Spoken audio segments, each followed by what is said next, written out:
আসসালামু আলাইকুম সবাইকে। সবাই কেমন আছো? আশা করি সবাই ভালো আছো। আমি আছি তোমাদের ইমরান ভাইয়া। পড়াশোনা করতেছি মাওলানা ভাসানী বিজ্ঞান ও প্রযুক্তি বিশ্ববিদ্যালয়ে আইসিটি বিভাগে। আজকের ক্লাসে আমরা কি করব? আজকের ক্লাসে আমরা উচ্চ মাধ্যমিক রসায়ন প্রথম পত্রে দ্বিতীয় অধ্যায় গুণগত রসায়ন অধ্যায় থেকে আসা বোর্ড পরীক্ষার সবচেয়ে গুরুত্বপূর্ণ দুটি সৃজনশীল সমাধান করব। এই টাইপের সৃজনশীল বোর্ড পরীক্ষাতে প্রত্যেক বছর আসতে দেখা যায়। এই ক্লাসটি কারা করবে?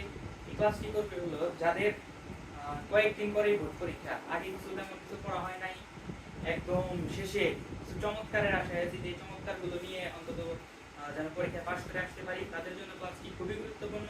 আর যারা চ্যাপ্টার আগে দিয়ে পড়ে রাখছো তারা রিভিশনের জন্য এই দুটি সৃজনশীল দেখতে পারো। এই সৃজনশীলগুলো বোর্ড পরীক্ষার জন্য খুবই গুরুত্বপূর্ণ। আসলে দেরি না করে আমরা ক্লাসটি শুরু করে দিই। দেখেন, প্রথম যে সৃজনশীলটা রাখছি এই সৃজনশীলটা মূলত আমাদের কোয়ান্টাম সংখ্যা এবং তড়িৎচুম্বকীয় বর্ণালী এই দুটো টপিকের উপর বেস করে চলে আসছে। এর আগে আমরা একটু দেখি তো গুণগত রসায়ন অধ্যায়টাতে আসলে কতটুকু কি ছিল আমাদের জন্য। আমরা যদি একটু গুণগত রসায়নটা খেয়াল করি, দেখো আমাদের যে গুণগত রসায়ন অধ্যায়, এই গুণগত রসায়ন অধ্যায়ে আমাদের মূলত 5টা পার্ট ছিল। সেটা আমরা প্রথম পার্টে আমরা যে পরমাণু এবং পরমাণু মডেল,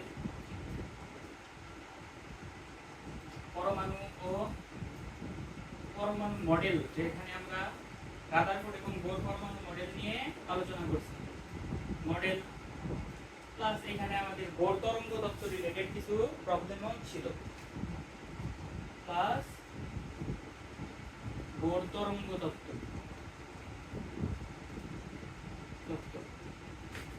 এরপরের টপিক হলো আমাদের কোয়ান্টাম সংখ্যা ছিল, কোয়ান্টাম সংখ্যা প্লাস ইলেকট্রন বিন্যাসের নীতি, যেটা আমরা বলছি ইলেকট্রন বিন্যাসের নীতি,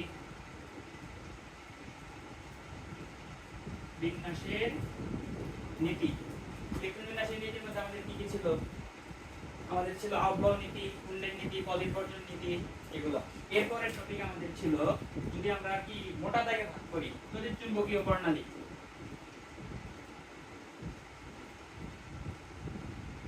তড়িৎচুম্বকীয় বর্ণালী বাই প্লাস এখানে আমরা যে হাইড্রোজেন বর্ণালী সিরিজ যেটা বলছি, হাইড্রোজেন বর্ণালী সিরিজ, এই টাইপের জিনিসগুলো আমাদের ছিল। এরপরে এই চ্যাপ্টারের সবচেয়ে গুরুত্বপূর্ণ টপিক যেটা আমি বলবো সেটা হলো আমাদের এই যে দ্রাব্যতা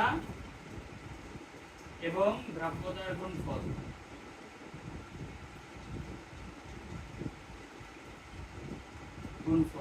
এবং সর্বশেষ আমাদের ছিল আয়ন শনাক্তকরণ।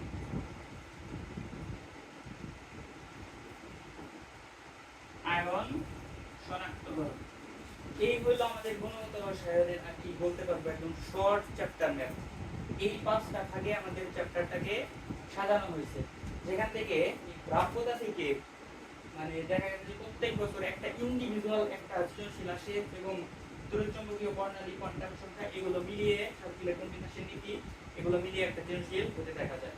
তাহলে এইখান থেকে আমরা যদি দ্রাব্যতা এবং এখান থেকে সৃজনশীলগুলো লিখে রাখছে বোর্ডে, আমরা যদি একটু সমাধান করি, এই টাইপের সৃজনশীলগুলো প্র্যাকটিস করলে আমাদের জন্য অনেক হেল্পফুল হবে।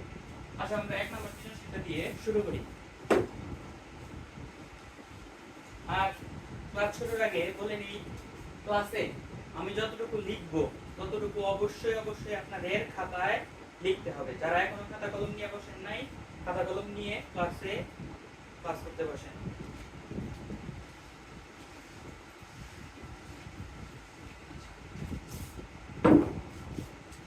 প্রথম সৃজনশীলটা আমরা দেখি কি বলছে। এখানে আমাদের একটা পরমাণু মডেল দেওয়া আছে, বোর পরমাণু মডেল, এবং দেখা যাইতেছে সেখানে 4টা শক্তি স্তর দেওয়া আছে, এ বি সি এবং ডি, এবং 4টা শক্তি স্তরে এবং এখানে নির্দেশ করা আছে যে ডি থেকে বি শেলে একটি ইলেকট্রন ধাপান্তরিত হয়েছে।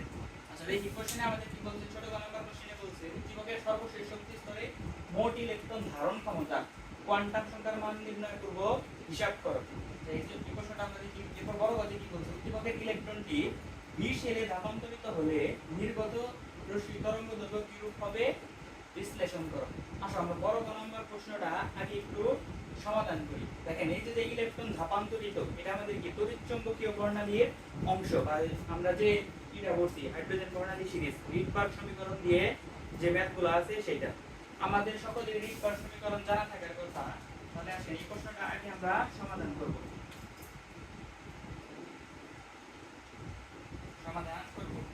আমরা সূত্রটা আগে লিখি। আমরা জানি এই দেখেন আমাদের বের করতে বলছে তরঙ্গ দৈর্ঘ্য ল্যামডার মান। আমরা জানি রিডবার্গ সমীকরণ অনুযায়ী 1/λ r/h z² দেখেন 1/ আমি এটাকে লিখব nl² মাইনাস 1/nh²। মনে রাখার সুবিধার্থে আমরা n মানে মনে রাখবো লোয়ার শেল, h মানে মনে রাখবো হায়ার শেল। এবং দেখি এখানে আমাদের কি কি মানগুলো একটু দেওয়া আছে, অবশ্যই সাইড নোটে মানগুলো লিখে দিবেন পরীক্ষায়। এখানে দেখেন আমাদের nl নিম্ন শক্তি স্তর লোয়ার শেল। দেখেন তো নিম্ন শক্তি স্তর উপর থেকে কত নম্বর শক্তি স্তর আসছে? b shell. এখানে 1 2, তাহলে b মানে হলো এখানে আমাদের দ্বিতীয় শক্তি স্তর। nh কত থেকে আসছে? 4 এ থেকে আসছে, মানে যে d থেকে b তে আসছে, 4 এ থেকে 2 এ আসছে। এরপর z দেখেন z হলো আমাদের পারমাণবিক সংখ্যা। পারমাণবিক সংখ্যা যদি স্পেসিফিক কোনো পরমাণু না বলে দিয়ে থাকে তাহলে আমরা সব সময় z এর মান 1 ধরে নিব। আমরা ডিফল্ট হাইড্রোজেন পরমাণু ধরে নিব এটা। এরপর RH এর মান রিডবার্গ ধ্রুবক আমাদের সবার মুখস্থ থাকার কথা 1.09678 * 10⁻⁷ পার মিটার। সবাই এর মানটা আমরা মুখস্থ রাখবো। এই যে আমাদের উদ্দীপকে সেন্টিমিটারে মানটা দেওয়া আছে, আমরা এসআই এককে বসাবো, এই জন্য মিটারে বসাবো। ল্যামডার মানটা আমরা বের করব। তো আসো আমরা ম্যাথ করি। 1/λ RH এর মান বসাই 1.09678 * 10⁻⁷ গুণন 1² আর এখানে কি থাকে দেখেন 1/2² মাইনাস 1/4² বা 1/λ। আমরা একটু ক্যালকুলেশন করি, ক্যালকুলেশন করি এই তোমরা সবাই ক্যালকুলেশন করবে, আমি একটু ক্যালকুলেশনটা দেখে দেখে মানটা বসিয়ে দিতেছি। এই দেখো এটা যদি আমরা ক্যালকুলেশন করি এই মানটা আসছে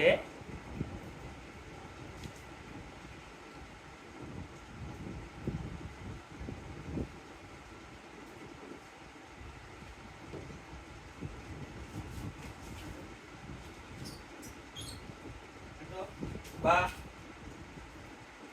1/λ আসলে এটা আমরা একটু ক্যালকুলেশনটা করে ফেলি।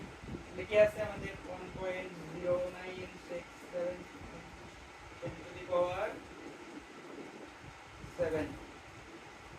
তো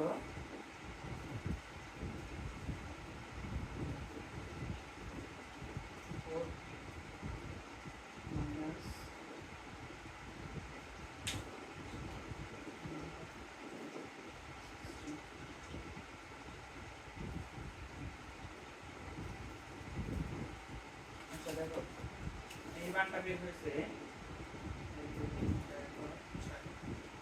2 পয়েন্ট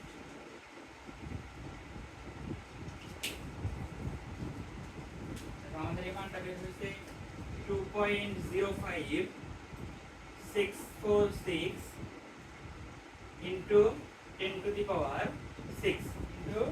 10⁶ per মিটার। তাহলে 1/λ এর মান বের হয়েছে। আমরা ল্যামডার মান লাগবে, ল্যামডার মান বের করব। সুতরাং ল্যামডা সমান 1/2 आंसर। আমাদের মানটা বের হয়েছে 4.86 into 10⁻⁷ এত মিটার। এটাকে যদি আমরা মিটার থেকে একটু ন্যানোমিটারে কনভার্ট করে দেই তাহলে আমরা জানি 1 মিটার সমান 10⁻⁹ 1 ন্যানোমিটার সমান 10⁻⁹ মিটার। তাহলে আমরা যদি 10⁻⁹ দ্বারা গুণ করে দেই তাহলে দেখেন আমাদের মানটা আসবে 486 ন্যানোমিটার। তাহলে এটাই আমাদের তরঙ্গ দৈর্ঘ্য এবং এটা হলো আমাদের উত্তর। এই প্রশ্নটা অনেক সময় একটু বাড়িয়ে দেয়। কি কোথায় বাড়িয়ে দেয়? অনেক সময় ল্যামডার মান বের করে দিয়ে তোমাকে বলে যে উক্ত রশ্মির তরঙ্গ দৈর্ঘ্য এবং রশ্মির বর্ণটা কি রূপ হবে। সেক্ষেত্রে আমাদের যে দৃশ্যমান আলোক রশ্মির 7টা বর্ণ আছে সেই 7টা বর্ণের তরঙ্গ দৈর্ঘ্যের পরিসরটা তোমার মুখস্থ রাখতে হবে। যেমন 486 আমরা এটাকে বলতে পারবো যে যেহেতু 450 থেকে 500 অ্যারাউন্ড, এটা হলো আমাদের আসমানি। সুতরাং এই 486 এটার বর্ণটা কিরূপ হবে? আসমানি বর্ণে হবে। তাহলে সবাই একটু খাতায় তুলে ফেলো এবং কোথাও যদি সমস্যা থাকে মনোযোগ দিয়ে আরেকবার ক্যালকুলেশনটা একটু নিজে নিজে করার চেষ্টা করো, খুবই বুঝে যাবা। আচ্ছা আসো আমরা পরের প্রশ্নটায় আসি। তো আশা করি এটা সবাই বুঝতে পারছো।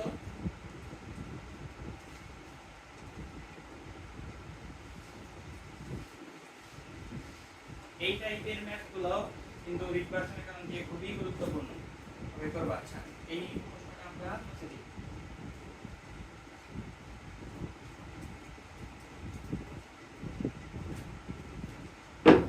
এরপরে দেখেন বলছে উদ্দীপকের সর্বশেষ শক্তি স্তরে মোট ইলেকট্রন ধারণ ক্ষমতা কোয়ান্টাম সংখ্যার মান নির্ণয় করব, হিসাব করো। কোয়ান্টাম সংখ্যা থেকে এই ম্যাথটা প্রত্যেক বছর কোনো না কোনো বোর্ডে আসতে দেখা যায়। তো সবাই অনেক বেশি মনোযোগ দিবা এবং ভাইয়া যেভাবে এই ম্যাথটা যেই প্রসেসে করে দেয় তুমি পরীক্ষার খাতায় ওই প্রসেসে করার চেষ্টা করবে। তারপরে এই প্রশ্নটার উত্তর কিন্তু আমরা মুখোমুখি এমসিকিউ এর জন্য বের করে ফেলতে পারি। দেখেন তো এখানে সর্বশেষ শক্তি স্তর কোনটা? 1 2 3 4, ডি মানে এখানে 4 নাম্বার। তাহলে এখানে সর্বশেষ শক্তি স্তর n = 4, মানে চতুর্থ শক্তি স্তরে মোট ইলেকট্রন ধারণ ক্ষমতা। আমরা ছোট ক্লাসে একটা সূত্র পড়ছিলাম যে 2n² যে একটি শক্তি স্তরে মোট ইলেকট্রন ধারণ ক্ষমতা সূত্রটি 2n²। আমরা যদি এখানে বসিয়ে দেই 2 * 4² 32, তাহলে মোট ইলেকট্রন ধারণ ক্ষমতা কত? 32টা। এই 32টাই আমাদের শুধুমাত্র কোয়ান্টাম সংখ্যার মান বের করে একটু গুছিয়ে লিখে দিতে হবে। তো আসো সৃজনশীল আসলে এই প্রশ্নটি কিভাবে উত্তর করব একটু দেখে নিই। আচ্ছা তাহলে অবশ্যই উত্তর লেখার আগে তুমি বলে নিবা উদ্দীপকের সর্বশেষ শক্তি স্তরটি হলো চতুর্থ শক্তি স্তর। চতুর্থ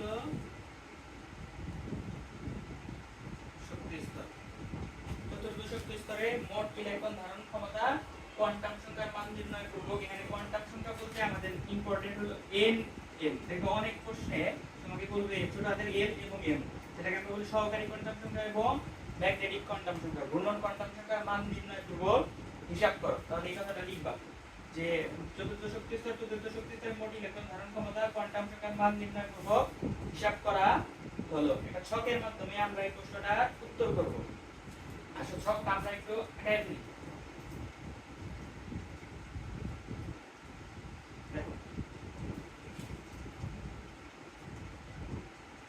এখানে আমরা লিখব প্রধান কোয়ান্টাম সংখ্যা। একটু শর্টকাটে লিখলাম, তোমরা একটু বুঝতে ভালো করে লিখবা। প্রধান কোয়ান্টাম সংখ্যা যাকে আমরা n দ্বারা প্রকাশ করি। এরপর আমরা বের করব সহকারী কোয়ান্টাম সংখ্যা। সহকারী কোয়ান্টাম সংখ্যা যাকে আমরা l দ্বারা প্রকাশ করি। এরপর বের করব আমরা চৌম্বক কোয়ান্টাম সংখ্যা।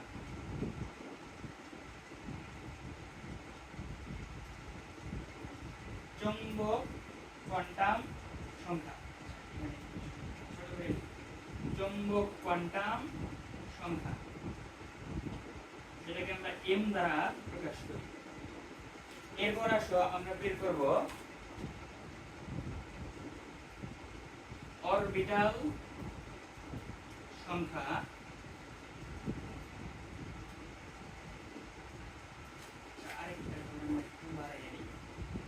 এখানে আমরা বের করব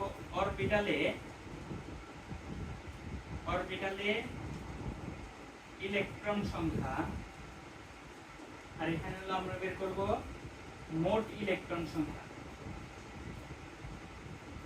মোট ইলেকট্রন সংখ্যা বা এটাকে আমরা বলতে পারি ইলেকট্রন ধারণ ক্ষমতা।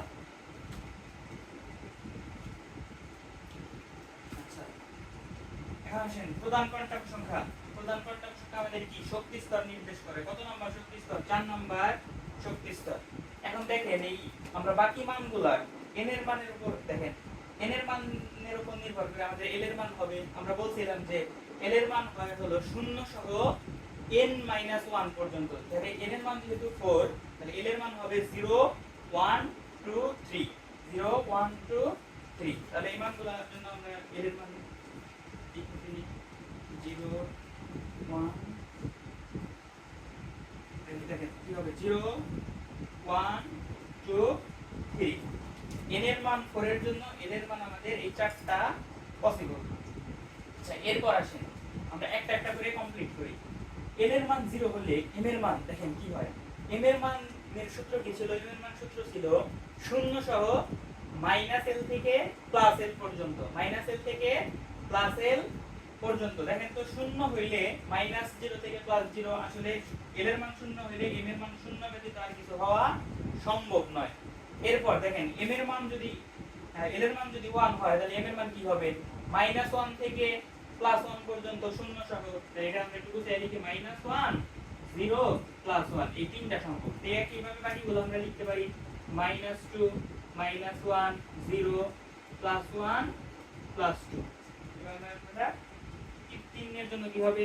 -3 -2 -1 0 +1 +2 +3 এভাবে। যদি আরেকটা ঘর বেশি হতো আমরা শুধুমাত্র যে -4 থেকে +4 পর্যন্ত লিখতাম। এরপরে দেখেন এই চৌম্বক কোয়ান্টাম সংখ্যা আসলে কি নির্দেশ করে? চৌম্বক কোয়ান্টাম সংখ্যার মানগুলো আসলে নির্দেশ করে যে অরবিটাল কয়টা আছে। তাহলে দেখেন চৌম্বক কোয়ান্টাম সংখ্যার মান এখানে যেহেতু একটা, এই 0 মানে সেই 0 না, এখানে 0 মানে একটা মান আছে। তাহলে এটা আমাদের কি অরবিটাল, একটা অরবিটাল নির্দেশ করবে। এবং এখানে তিনটা দেখেন 1 এটা হলো p, এটা হলো p উপশক্তি স্তর, p উপশক্তি স্তরের এই তিনটা হলো অরবিটাল বা উপস্তর। তাহলে এখানে অরবিটাল কয়টা? তিনটা। এখানে 5 7। এবং মনে রাখবেন একটা অরবিটালে সর্বাধিক সর্বোচ্চ 2টা ইলেকট্রন থাকতে পারে। তাহলে এখানে একটা অরবিটাল ইলেকট্রন সংখ্যা কয়টা হবে? 2টা। এখানে 6টা, এখানে 10টা, এখানে 14টা। মোট ইলেকট্রন ধারণ ক্ষমতা সবগুলো যোগ করলে 32 না হওয়ার কোনো উপায় নাই। তাহলে স্পেসিফিক এই ম্যাথটা আপনারা পরীক্ষাতে আসলে এই রকম বক্স করে একটু দেওয়ার চেষ্টা করবেন, যেখানে n এবং l এবং m এর মানটাই আমাদের জন্য নির্ণয় করা বেশি গুরুত্বপূর্ণ ছিল। তাহলে এটা সবাই খাতায় একটু উঠিয়ে ফেলো। এবং এরকম ম্যাথ আরো বেশ কিছু সৃজনশীলে দেওয়া আছে, ওইগুলা নিজ নিজ বই বা গাইড থেকে সলভ করবে। তো এটা এই পর্যন্তই। আসো এরপরের ম্যাথটাতে আমরা চলে যাই। তাহলে এই সৃজনশীল দেখেন এই টাইপের সৃজনশীল, এখানে হয়তো বা আমাদের একটু উদ্দীপকটা আমাদের একটু চিত্র আকারে দেওয়া আছে। অনেক সময় উদ্দীপকটা তোমার একটু বাংলায় লেখা দেওয়া থাকতে পারে, তবে প্রশ্ন সব সেম।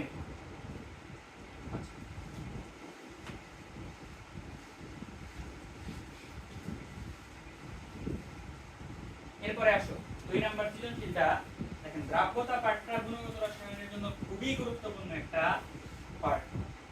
এই পাঠ থেকে বোর্ড পরীক্ষায় সৃজনশীল আসে নাই এমন মনে হয় সংখ্যা খুবই কম আমার জানা মতে নাই, কোনো না কোনো বোর্ডে আসছেই। দ্রাব্যতা পাঠ থেকে আসলে সৃজনশীল কখনোই মিস যায় নাই। তাহলে আসেন এই প্রশ্নটা আমরা একটু দেখি। দেখেন এখানে কি হয়েছে। পাত্র এ এবং পাত্র বি দেওয়া আছে। এ বি পাত্রে, এ পাত্রে জিঙ্ক সালফেট এটার ঘনমাত্রা এবং আয়তন দেওয়া আছে, বি পাত্রে সোডিয়াম হাইড্রোক্সাইড এর ঘনমাত্রা এবং আয়তনটা দেওয়া আছে। আচ্ছা, আরেকটা কথা বলি, প্রশ্ন কি করার আগে আপনারা অবশ্যই প্রশ্নটা একটু পজ করে খাতায় উঠিয়ে নেবেন। এরপর দেখেন এখানে জিঙ্ক সালফেটের কেএসপি দেওয়া আছে।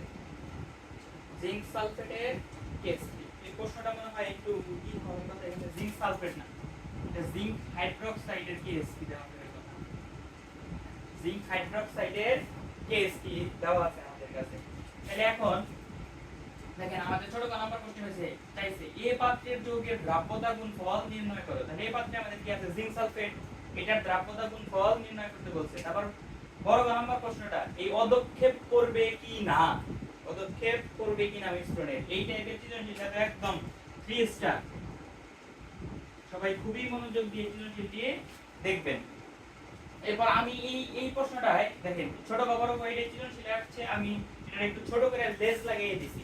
এরকম প্রশ্ন সাধারণত পরীক্ষাতে আসে অনেক সময়, যে একটা দ্রাব্যতা গুণফল দেওয়া থাকলে সেইখান থেকে দ্রাব্যতা কিভাবে বের করে আনতে হয়।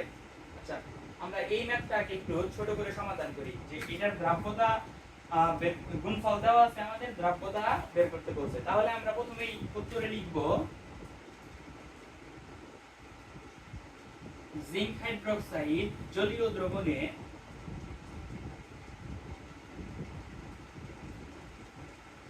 নিম্নরূপে বিয়োজিত বা বিযোজিত হয়। বিয়োজিত হয়, কিভাবে বিয়োজিত হয় দেখেন, জিঙ্ক হাইড্রোক্সাইড এটাকে যদি আমরা ভাঙি, জিঙ্ক 2+ এবং সালফেট 2- আয়নের সৃষ্টি হয়। এই ক্ষেত্রে সমতাকরণটা গুরুত্বপূর্ণ, আমরা সমতাকরণটা দেখে নিব। এখানে এই জিঙ্ক হাইড্রোক্সাইড জিঙ্ক OH- এখানে অবশ্যই দুই অণু হাইড্রোক্সাইড হবে। সমতাকরণটা গুরুত্বপূর্ণ, সমতাকরণটা আমরা করে নিব। এরপর আসেন এখান থেকে আমরা দ্রাব্যতার সমীকরণটা আসলে কিভাবে লিখি। দেখেন আমরা জানি KSP, এটার জন্য যদি আমরা KSP এর সমীকরণটা বের করি তাহলে কিভাবে বের করতে হয়। KSP হলো আয়নগুলোর সক্রিয় ভরের গুণফল। আয়নগুলোর কি সক্রিয় ভরের গুণফল। সক্রিয় ভর কি, এই যে আমরা প্রত্যেকটা আয়নের ঘনমাত্রা লিখবো আগে থার্ড ব্র্যাকেট দিয়ে আমাদের ঘনমাত্রা লিখবো, এবং ঘনমাত্রার উপরে যার যার মোল সংখ্যা বসাবো। যেখানে এখানে জিঙ্কের মোল সংখ্যা কত 1 তো আর বসানোর দরকার নাই, এজন্য আমরা বসাই নাই। গুণন, যেহেতু দ্রাব্যতার গুণফল অবশ্যই এটা গুণন। আপনারা অনেকেই পরীক্ষার খাতায় এই দ্রাব্যতা গুণফলকে দ্রাব্যতা যোগফল বানিয়ে ফেলে, এটা কিন্তু করা যাবে না। তাহলে দ্রাব্যতা গুণফল গুণন, এই যে দেখেন অপর যে আয়নটা আছে OH- এই আয়নটার ঘনমাত্রা লিখবো, এবং ঘনমাত্রার উপরে এই যে মোল সংখ্যা আছে না, এটা পাওয়ার আকারে বসবো। শুধুমাত্র এইটার ক্ষেত্রে না, বাকি এরকম যত যৌগ আছে KSP এর সমীকরণ লিখতে হয় এভাবেই। শুধুমাত্র KSP এর KIP এর সমীকরণ নির্ণয় করতে বললে আমরা এভাবেই লিখবো। যেমন এরকম একটা প্রশ্ন 25 সালে পরীক্ষাতে দেখা গেছে AB2 যৌগের জন্য যদি লিখি, দেখো KSP এভাবে লিখবা। এটাকে যদি ভাঙি, আচ্ছা এটাকে আমরা আগে একটু ভেঙে দেই। দেখো AB2 কে যদি আমরা ভাঙি, সেম এরকম A2+ + 2B-, এটার KSP যদি আমরা লিখি শর্টকাটে, দেখো A2+ গুণন B-2, এইভাবে আমরা KSP এর সমীকরণটা লিখে থাকি সাধারণত। তাহলে আসেন আমরা ধরে নেই যে এইটা x মোল বিযোজিত হয়ে দ্রাব্যতা, এটা x হয়েছে, এটা হবে আমাদের 2x। দ্রাব্যতাটা আমরা ধরে নিলাম x। তাহলে দেখেন KSP সমান এখানে এটা x হলে এটা হলো আমাদের 2x²। তা আমরা বলতে পারি একদম, দেখেন 4x³ সমান আমাদের KSP। সুতরাং x cubic root of KSP মানটা আমাদের দেওয়া আছে 1 × 10⁻⁻17 divided by 4। আমরা যদি উত্তরটা একটু দেখি, দেখেন এই উত্তরটা আপনারা নিজ দায়িত্বে একটু ক্যালকুলেটর দিয়ে বের করবেন। তবে দেখেন আমাদের এই ম্যাথটার কি কেমন, এই ম্যাথটা হলো আমাদের যদি KSP এর মান দেওয়া থাকে, আমরা KSP এর মান দেওয়া থাকলে সেইখান থেকে দ্রাব্যতা S এর মান বা X এর মান কিভাবে বের করব সেটা নির্ণয়ের ম্যাথ। তাহলে এরকম ম্যাথও অনেক সময় ছোটখাটো চলে আসতে পারে, এটা আমরা এভাবে সমাধান করার চেষ্টা করব। আচ্ছা এখন আসি আমাদের সৃজনশীলে, মূল সৃজনশীলে আসি।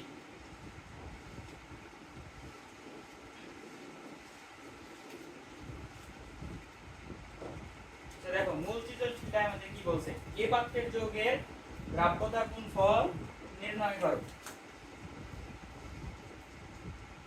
আচ্ছা এই পাত্রে আমরা দেখি, এই পাত্রে আমাদের কি আছে, জিঙ্ক সালফেট আছে, আর এটার মোল ঘনমাত্রা দেওয়া আছে এবং আয়তনটা দেওয়া আছে।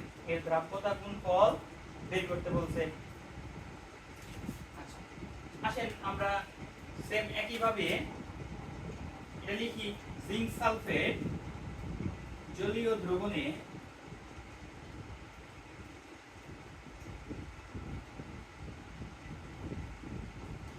নিম্নরূপে বিয়োজিত হয়। নিম্নরূপে বিয়োজিত হয়। আমরা যদি জিঙ্ক সালফেটটাকে ভাঙি, দেখেন কি কি উৎপন্ন হবে। জিঙ্ক 2 প্লাস, জিঙ্কের যোজনী 2 প্লাস সালফেট 2 মাইনাস। আচ্ছা, এটার ঘনমাত্রা আমাদের দেওয়া আছে, দেখেন প্রশ্নে দেওয়া আছে জিঙ্ক সালফেটের ঘনমাত্রা 6 × 10⁻⁻⁴। এটা যদি এত ঘনমাত্রা হয়, দেখেন এটাও 1 মোল সৃষ্টি হয়েছে, এটার ঘনমাত্রা হবে 6 × 10⁻⁻⁴। এটাও হবে 6 × 10⁻⁴। তাহলে এখন আমরা KSP এর সমীকরণ লিখতে পারবো। KSP এটার জন্য সেম একই ভাবে আগের মতো করে আমরা KSP এর সমীকরণ লিখব। জিঙ্ক 2 প্লাস, এটার যে মোল সংখ্যা সেটা উপরে পাওয়ার আকারে লিখব। মোল সংখ্যা 1 আমরা পাওয়ার আকারে দিই, গুণন সালফেট 2 মাইনাস, উপরে মোল সংখ্যা 1 দেওয়ার দরকার নাই। তো দেখেন এই মানগুলো আমাদের দেওয়া আছে, এগুলো হলো ঘনমাত্রা। এই দেখেন ঘনমাত্রার মানটা আমাদের দেওয়া আছে, তাহলে বসিয়ে দিই আমরা 6 × 10⁻⁴ গুণন 6 × 10⁻⁴। আচ্ছা, এই দুটো গুণ করে আপনারা মানটা বের করে নেবেন, গুণ করে একটু মানগুলো বের করে নেবেন। তাহলে এইভাবে দেখেন আগের ম্যাথটা আমরা করছি হলো, সেখানে কি দ্রাব্যতা গুণফল দেওয়া ছিল, সেখান থেকে দ্রাব্যতা বের করছি, আর এখানে আমাদের ঘনমাত্রা দেওয়া ছিল, ঘনমাত্রা থেকে আমরা দ্রাব্যতা গুণফলটা বের করছি। বড় গ নাম্বার প্রশ্নে চলে যাই।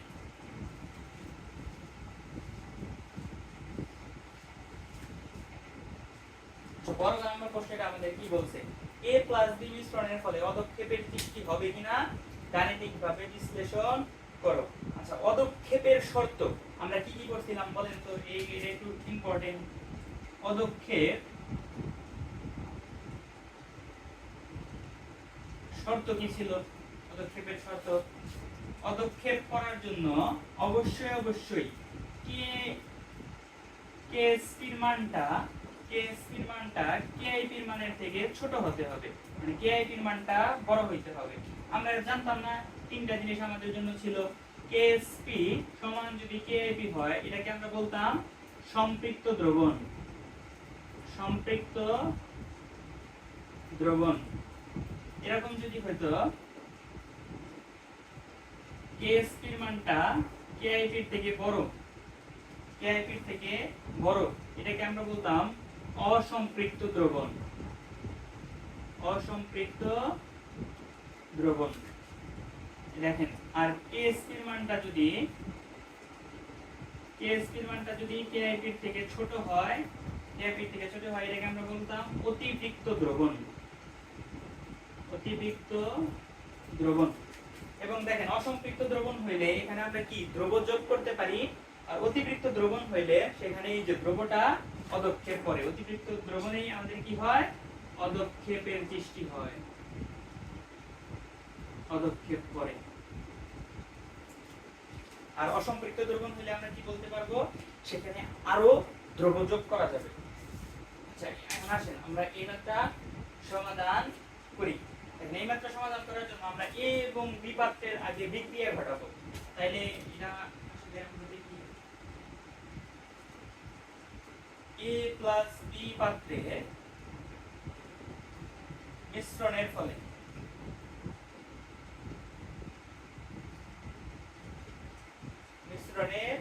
ফলে দেখেন কি হয়েছে, এখানে জিঙ্ক সালফেট আর আমাদের সোডিয়াম হাইড্রোক্সাইড বিক্রিয়া করছে। এই দুটো বিক্রিয়া করে কি উৎপন্ন হবে, দেখেন এখানে আমাদের উৎপন্ন হবে জিঙ্ক হাইড্রোক্সাইড আর সোডিয়াম সালফেট। অনেকের মধ্যে কনফিউশন থাকতে পারে যে এখানে দুইটা বিক্রিয়া করে আমাদের নতুন দুইটা যৌগ উৎপন্ন হয়েছে, এর মধ্যে আসলে কার কেএসপি নিয়ে আমরা কাজ করব, কার অদক্ষেপ করবে কিনা কাজ করব। সোজা কথা, অনেক ব্যাখ্যা আছে, সেই ব্যাখ্যার মধ্যে আমরা এখন যাইতেছি না। মনে রাখবেন, যার কেএসপি দেওয়া থাকবে আমরা তার কেআইপি বের করব, কেআইপি বের করে মানের তুলনা করব পদক্ষেপ করবে কিনা, বাকিটা নিয়ে তুলনা করার দরকার নাই। আর লজিক্যালি এক্সপ্লেনেশন আছে সেগুলো আবার লাগবে না। তাহলে এখন আমরা কাকে নিয়ে কাজ করব? জিঙ্ক হাইড্রোক্সাইড নিয়ে কাজ করব। এখানে একটু কথা আছে দেখেন। এর আগে এখন আমরা দেখি যে এখন দেখেন জিঙ্ক হাইড্রোক্সাইডকে যদি আমরা ভাঙি, জিঙ্ক হাইড্রোক্সাইড বলি জলীয় দ্রবণে নিম্ন রূপে বিয়োজিত হয়। দেখেন জিঙ্ক হাইড্রোক্সাইডকে যদি আমরা ভাঙি কি কি উৎপন্ন হয়? জিঙ্ক 2 প্লাস 2 OH মাইনাস আচ্ছা এখন বলেন তো এই জিঙ্ক হাইড্রোক্সাইড যৌগ যখন সৃষ্টি হয়েছে A প্লাস B পাত্রের মিশ্রণের ফলে, এই যে আমাদের জিঙ্ক 2 প্লাস এর ঘনমাত্রা আমরা এই পাত্র থেকে পাবো এই OH মাইনাস এর ঘনমাত্রা, সেটা আমরা সোডিয়াম হাইড্রোক্সাইডের OH থেকে পাবো। যখন মিশ্রণটা করা হয়েছে তখন কিন্তু দেখেন তো এদের আয়তন চেঞ্জ হয়ে গেছে। আয়তন চেঞ্জ হয়ে গেলে এই আয়নগুলোর যে ঘনমাত্রা, এই ঘনমাত্রাও চেঞ্জ হয়ে যাবে। তাহলে এদের যে এখন প্রকৃত আয়তন, সেই প্রকৃত আয়তনগুলো আমার বের করে নেওয়া লাগবে। তাহলে এখানে আমরা কি করব? এই যে জিঙ্ক 2 প্লাস এর প্রকৃত আয়তন আমরা দ্রবণের লঘুকরণ সূত্র দিয়ে বের করব। দ্রবণের লঘুকরণ সূত্র কি ছিল? S1V1 সমান S2V2। তাহলে প্রাথমিক ঘনমাত্রা ইনটু প্রাথমিক আয়তন সমান সমান পরিবর্তিত ঘনমাত্রা গুণন পরিবর্তিত আয়তন। S2 এর মানটা আমরা বের করব। এখান থেকে যদি আমরা S2 এর মানটা বের করি, দেখেন S1V1 এর মান কত ছিল? প্রাথমিক ঘনমাত্রা গুণন প্রাথমিক আয়তন 6 × 10⁻⁴ গুণন 50। পরিবর্তিত আয়তন V2 দেখেন 40 আর এখানে 50। তাহলে A প্লাস B এখানে আমাদের পরিবর্তিত আয়তন হলো 50 প্লাস 40 ইকুয়াল টু 90। এটা হলো আমাদের 90 মানটা আমরা বের করি। আচ্ছা দেখেন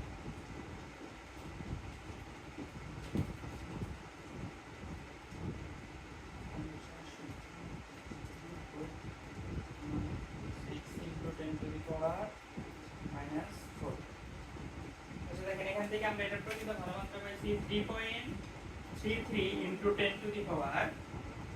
10⁻⁴ এত মোলার। ঠিক একইভাবে এখন আমরা হাইড্রোক্সাইড আয়নের প্রকৃত ঘনমাত্রাটা বের করব। তাহলে আবার এই যে OH মাইনাস এর প্রকৃত ঘনমাত্রা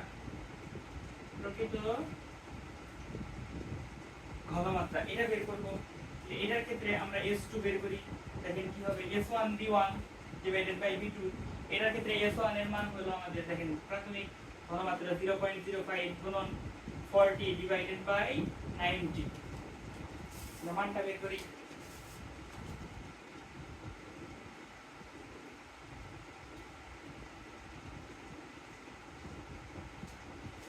এটা হচ্ছে আমাদের 0.022 বা এটাকে আমরা লিখতে পারি 2.22 × 10⁻⁻² এত মোলার। এভাবে আমরা লিখতে পারি। তো দেখেন আমাদের প্রকৃত ঘনমাত্রাগুলো আমরা পেয়ে গেছি। এখন প্রকৃত ঘনমাত্রা দিয়ে আমরা এটার কেআইপি এর মানটা বের করব। এখন আমরা জানি কেআইপি এটার সমীকরণ কিভাবে হবে? এই যে আয়নগুলো যে ছিল Zn2 প্লাস এটার উপরে আমরা কি বসাবো? এর মূল সংখ্যা বসাবো, 1 বসানোর দরকার নাই। OH মাইনাস এটা 2। তাহলে এটাতে আমরা কেআইপি এর মানটা বের করি। দেখুন এটার মান হলো আমাদের 3.33 × 10⁻⁴ গুণন এই মানটা হলো আমাদের 2.22 × 10⁻⁻²। এই দুটো আমরা গুণ করে দিব। হ্যাঁ অবশ্যই এই যে এই উপরে একটা স্কয়ার আছে।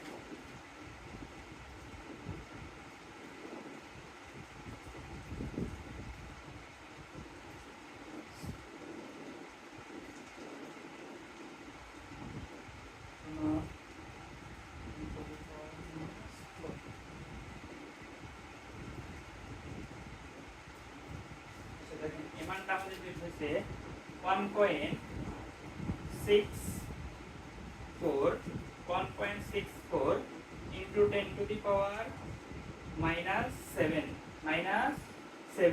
দেখেন আমাদের উদ্দীপকে KSP এর মান দেওয়া ছিল 10 to the power -17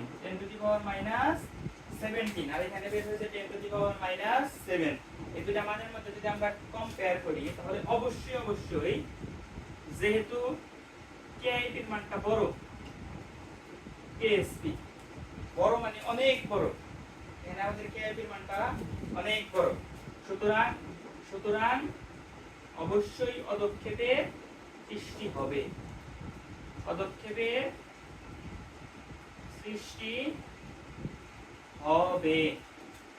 দেখেন এই টাইপের ম্যাথ যদি আসে আমরা যে দুইটা পাত্রের মিশ্রণ ঘটবে বা যে দুইটা যৌগের মিশ্রণ ঘটবে মিশ্রণের ফলে আমরা যে যৌগটা পাবো যার KSP দেওয়া থাকবে তার আয়নগুলার তাকে বিশ্লেষিত করে যে আয়নগুলো পাবো সেই আয়নগুলোর প্রকৃত ঘনমাত্রা বের করব দ্রবণের লঘুকরণ সূত্র দ্বারা এবং প্রকৃত ঘনমাত্রা বের করার পর আমরা KIP এর সমীকরণ হতে KIP এর মানটা বের করে KSP এর মানের সাথে তুলনা করব KSP এর মানের সাথে তুলনা করে এখান থেকে আমরা বলে দিব যদি KSP থেকে KIP এর মানটা বড় হয় অবশ্যই পদক্ষেপ করবে আর বড় না হলে পদক্ষেপ করবে না তাহলে আজকের ক্লাস এই পর্যন্তই তোমরা কি কতটুকু বুঝতে পারলে আমাকে জানাবে আর কোথাও যদি কেউ বুঝতে না পারো অবশ্যই আমাকে জানাবে তো আজকে এই পর্যন্তই ভালো থাকো সবাই আসসালামু আলাইকুম ওয়া রাহমাতুল্লাহ